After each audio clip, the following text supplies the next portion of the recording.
Hai semuanya, oke, aku hari ini bakal sharing juga ke sahabat penonton Jason Angus ya tentang pengalaman investasi gue pribadi ya dari kerugian dan juga keberhasilan.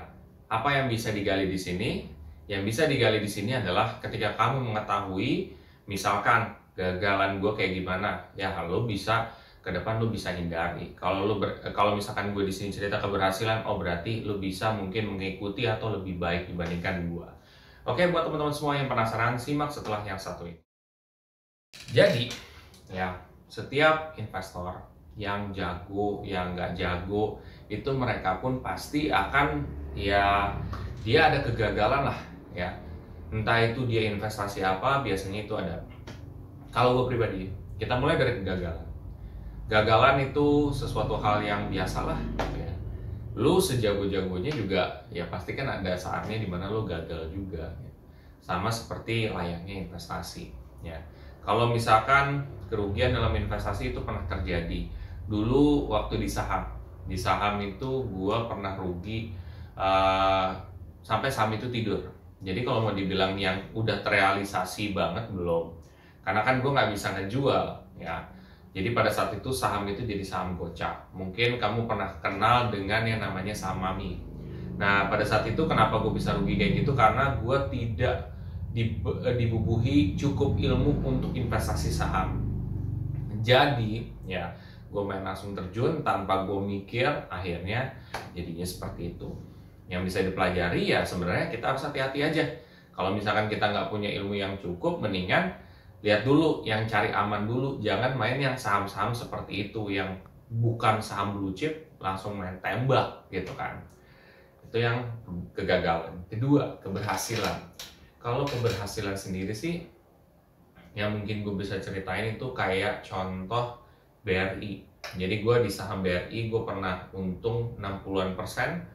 Di apalagi tuh gue di reksadana gue pernah untung juga dengan cara lamsam itu di reksadana pasar uang 3%-an itu pada saat itu pakai aplikasi Ajaib ya.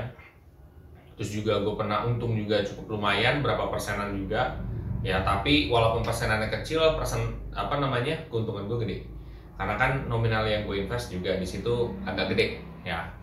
Nah jadi banyak sih sebenarnya, kayak kripto gue pernah untung lebih dari 100% pun pernah gitu. Kenapa sih itu bisa berhasil? Nah, yang bisa digali di sini adalah karena gue sudah mulai dibubuhi dengan pengetahuan finansial yang cukup ya. Jadi ketika gue mulai berinvestasi, ketika nilai itu turun sementara waktu, gue bukan panik dan gue langsung sell, enggak. Tapi gue tetap aja dollar cost averaging atau investasi rutin ya.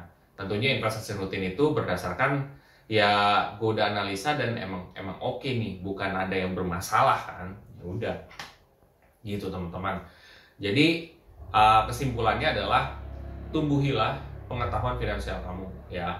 Jadi ketika kamu misalkan punya duit lebih untuk alokasiin buat investasi, lakuinlah.